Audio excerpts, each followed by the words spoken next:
Hello everyone, how are you? So, we are going to discuss one of the most interesting topic and important topic of physics, and it is momentum. It is not for class 11 or for class 12. Actually, it is for entire lifetime, which is very much important, this momentum. Though it is in your syllabus for class 11, but class 12 में भी मिलेगा और higher classes में भी ये momentum मिलेगा. Just like energy, which is very much important term in physics, and this likewise our momentum is one of the most important topic of physics. So आज हम ये मोमेंटम का अच्छी तरह से एक एक टर्म समझेंगे. How this momentum useful in physics, what are the types of momentum, and all the things related to momentum will be discussed today. So let us start our today's class. So see, in today's class basically we will discuss qualitative definition. Actually ये momentum topic है, तो qualitative definition है, quantitative definition है, relativistic non relativistic variation of momentum है, higher order thinkings कुछ कराऊंगा और characteristics of momentum वो भी डिस्कस करूंगा. राइट, सो शुरू करते. क्या है ये मोमेंटम? सो एवरीडे लाइफ में बहुत सारे ऐसा एग्जाम्पल्स है. So many examples are there जहां पर मोमेंटम यूज होते हैं, मोमेंटम का कंसेप्ट यूज होते हैं, लेकिन हमें शायद ये प्रैक्टिकल लाइफ में रिलेट करना थोड़ा सा टफ हो जाते, quite difficult to relate it with practically. So होता है कि ये जो इंसिडेंट हुआ है उसके साथ फिजिक्स रिलेट करना थोड़ा सा टफ लगता है शायद. सो आज मोमेंटम ऐसे ही समझूंगा कि अगर रियल लाइफ में ये मोमेंटम कितना यूजफुल है. सो we'll take some real life examples on momentum. So you see, recently एक ट्रेजिक एक्सीडेंट हुआ. हम सभी को पता है कि असम में हमारा बोट एक्सीडेंट हुआ था. दो बोट का बीच में कल्यूशन हुआ था.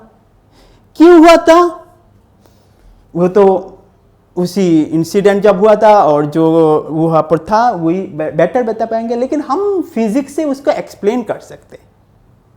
सो first of all deepest condolences to the families, जो जिनका भी फैमिली मेम्बर का डेथ हुआ, जो कुछ भी लॉस हुआ, इसके लिए तो मैं क्या डीपेस्ट ये करता हूँ, कंडोलेंसेस टू द फैमिलीज.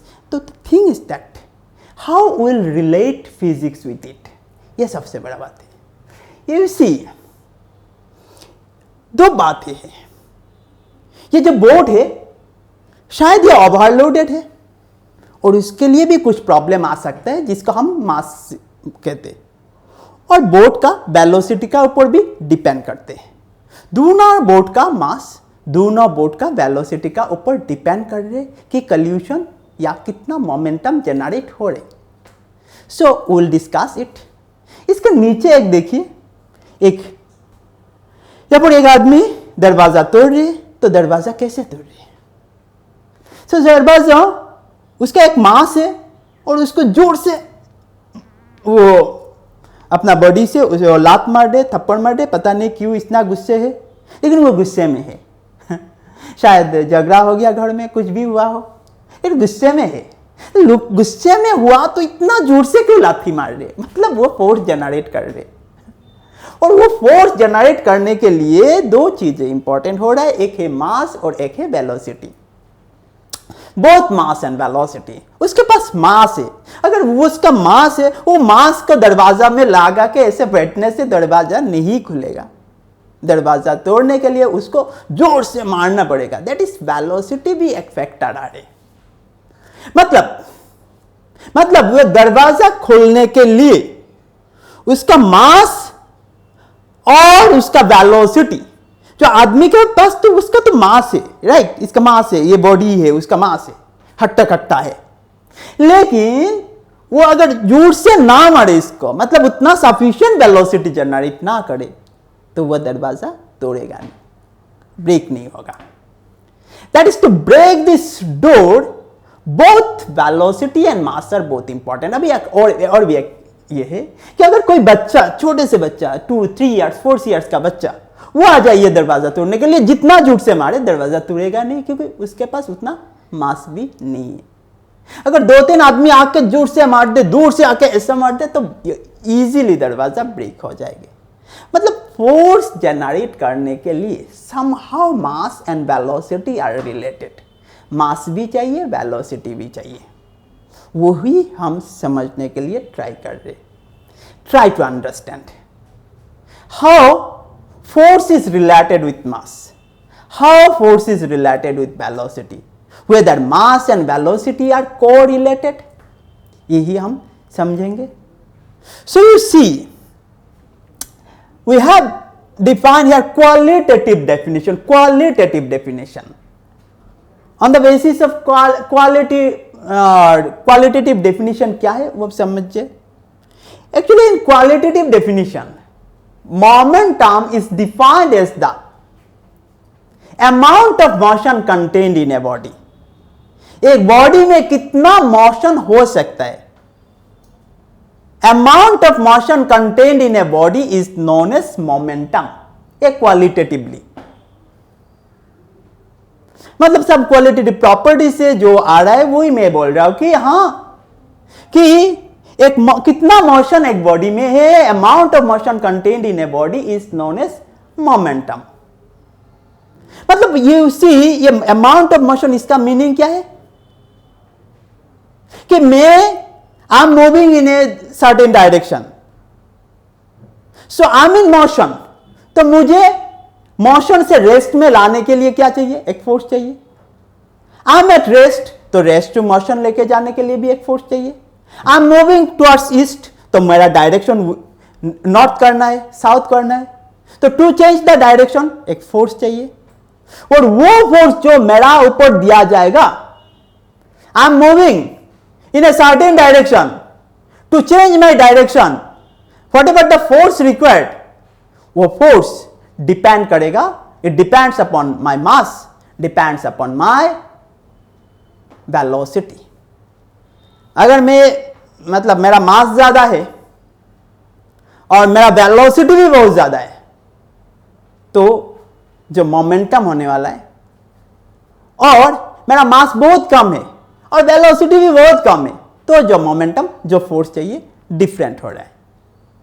तो बात यह है कि force depends on mass and velocity. तो यही बोल रहे हो कि मास एंड वेलोसिटी, वो दोनों का बीच में रिलेशन है, और ये दोनों डिटरमाइन करते, डिफाइन करते कि हां उसका मोशन क्या होगा, मेरा मोशन क्या होगा, it depends upon my mass, my velocity, right ना। और मुझे स्टॉप करने के लिए, मुझे मोशन में लेके जाने के लिए, मेरा डायरेक्शन चेंज करने के लिए क्या मेरा फोर्स, क्या फोर्स होना चाहिए, ये डिपेंड कर रहा है, राइट। क्या कितना मेरा फोर्स होना पड़ेगा, it depends upon my mass and my velocity. Understand ना, understand. So qualitatively, momentum of a body is defined as the amount of motion contained in it, right ना, अंडरस्टैंड ना। तो चलो, now quantitatively momentum of a body is defined as the product of mass and velocity. Try to understand. Momentum is equal to mass into velocity. Momentum is equal to mass into velocity. Now you see, momentum is equal to mass into velocity. तो यहां पर भी, और P vector is equal to mass m v vector. Basically ये मैं ये velocity जो है ये भी दो वेलोसिटी हो सकता है, एक लीनियर वेलोसिटी और एक angular velocity. Depending on that angular momentum हो सकता है, लीनियर मोमेंटम हो सकता है।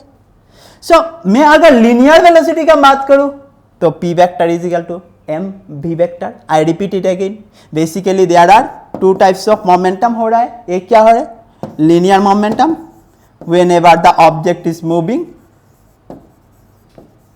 along a straight line, then it is your linear momentum, and whenever this object is moving in a circular path or rotational motion is there, तब आ रही क्या, angular momentum, right ना। so linear momentum and angular momentum, for whenever I am moving along a straight line, then there is the linear velocity is there, then it is linear momentum, and whenever I am rotating, I am following a circular path, then there is angular momentum, right now। so linear momentum and angular momentum। so angular momentum का बात इसी class 11 में rotational motion में discuss किया जाएगा। so basically momentum क्या है, mass into velocity. वो वेलोसिटी लीनियर हो और एंगुलर हो, लेकिन मोमेंटम तो है। नाउ ट्राई टू अंडरस्टैंड, ये मोमेंटम अगर लीनियर मान लिया तो linear momentum p vector is equal to mv vector, और एंगुलर मोमेंटम होने से l वेक्टर एंगुलर मोमेंटम आएगा। सो एनीवे, इसका अगर यूनिट ऐसा यूनिट का बात करें तो ऐसा यूनिट क्या होगा, ऐसा यूनिट अगर बात करें सो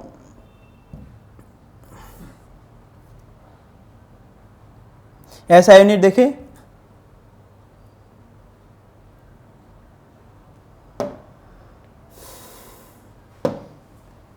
P इज इक्वल टू, अगर मैग्नीट्यूड देखे mv, राइट ना, मास इनटू वेलोसिटी। मास के लिए क्या है kg, वेलोसिटी के लिए क्या है मीटर पर सेकंड। तो ये हो रहा है क्या, SI यूनिट, और इसका डायमेंशनल फॉर्मूला भी आएगा, CGS यूनिट भी आएगा, ग्राम सेंटीमीटर पर सेकंड। सो आ रहा है क्या आपका CGS यूनिट, और डायमेंशनल फॉर्मूला भी लिख सकते, मास के लिए m, वेलोसिटी के लिए L1 t minus 1, m1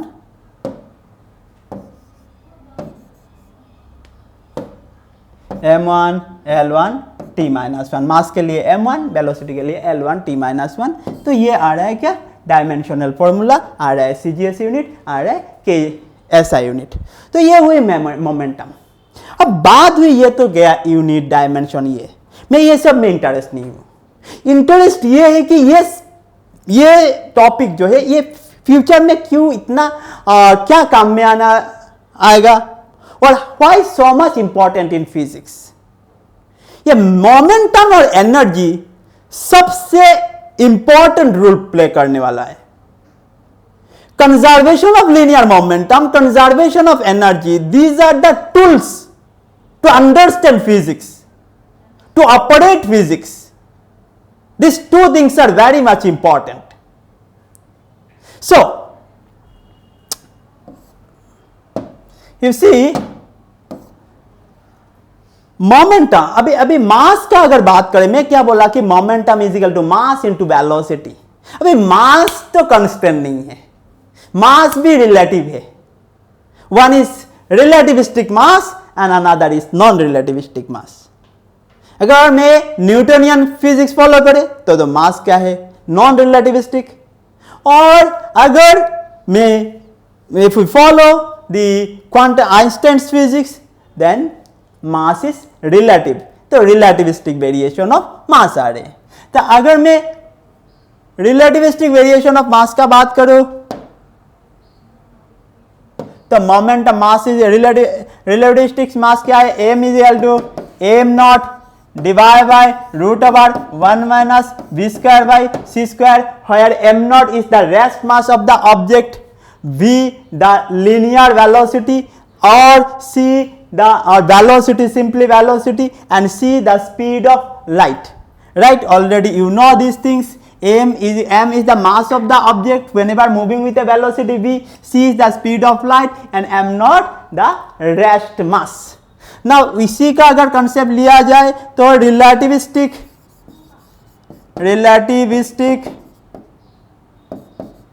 momentum p relative vector is equal to क्या है, mass into m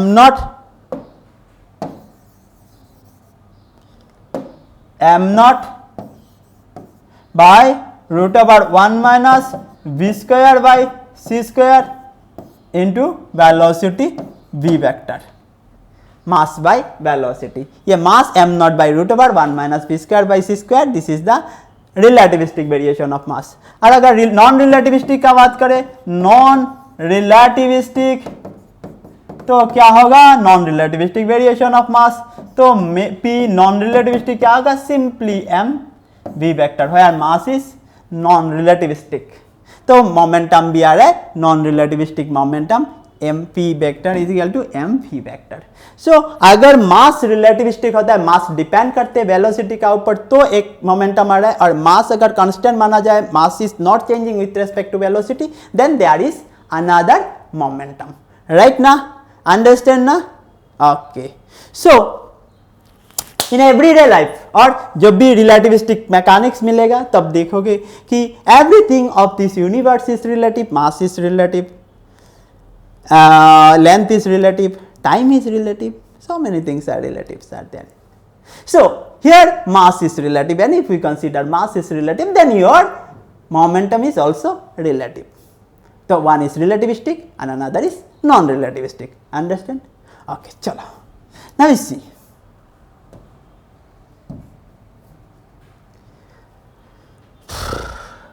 Two questions are there. You have to solve these two, very very simple. Number one, two bodies, one light and another heavy, have equal kinetic energies. Which of the two possesses greater momentum? और number two है, state the factors upon which the momentum of a body depends. Already मैं बोल दिया, और ये kinetic energy और momentum का relation भी अभी करवा दूंगा, ठीक है। तो चलो ये नाना मुन्ना दोनों ये कर देना, ठीक है, और मुझे भेज देना। अभी है कि कैरेक्टरिस्टिक्स ऑफ मोमेंटम, जैसे कि मैं बताया कि देयर आर टू डेफिनेशंस मैंने दिया, एक क्वांटिटेटिव दिया, एक क्वालिटेटिव दिया। अगर क्वालिटेटिव का बात करें, then momentum of a body is defined as the amount of motion contained in it, कितना मोशन है, और वो मोशन डिपेंड कर रहा है उसका मास का ऊपर, उसका वेलोसिटी का ऊपर, और इसीलिए मोमेंटम को बोल रहा है कि amount of motion contained in it, और वो मास और वेलोसिटी वो दोनों का प्रोडक्ट क्या बोल रहे हैं हम, मोमेंटम। ये है क्वांटिटेटिव, ये है क्वांटिटेटिव। और फिर हो रहा है, और एक बात है कि momentum is a vector quantity, चाहे वो एंगुलर मोमेंटम हो और लिनियर मोमेंटम हो, mass is a vector, momentum is a vector quantity. और मोमेंटम अगर वेक्टर क्वांटिटी हुई तो मतलब मोमेंटम के लिए रिलेटेड जितना भी अलजेब्रा, जो अलजेब्रा फॉलो करेगा वो क्या है, वेक्टर अलजेब्रा, समझ में आया ना। And its direction is along the direction of velocity vector. Momentum का डायरेक्शन क्या होगा, बिकॉज मोमेंटम यू सी, मैं बोल रहा है क्या, momentum, so momentum p vector is equal to m v vector, तो मतलब मोमेंटम का डायरेक्शन क्या होगा, वेलोसिटी वेक्टर का डायरेक्शन हो रहा है, राइट ना। अभी देखो दो चीजें हैं, काइनेटिक एनर्जी के साथ इसका रिलेशन क्या है, और is a relation with kinetic energy. अभी मैं क्या बोला, momentum, momentum p is equal to m v, right. तो स्केलर फॉर्म में अभी काइनेटिक एनर्जी क्या है, काइनेटिक एनर्जी E है,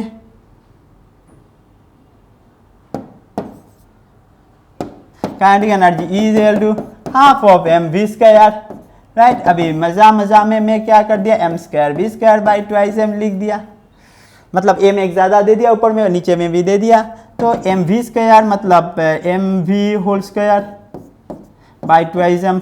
अभी m v क्या है रे बाबा, m v है p, मतलब p square by twice m आ रहा है ना, p square by twice m, right ना। तो E is equal to p square by twice m। तो ये आ रहा है कि मोमेंटम, काइनेटिक एनर्जी और मोमेंटम के बीच में रिलेशन।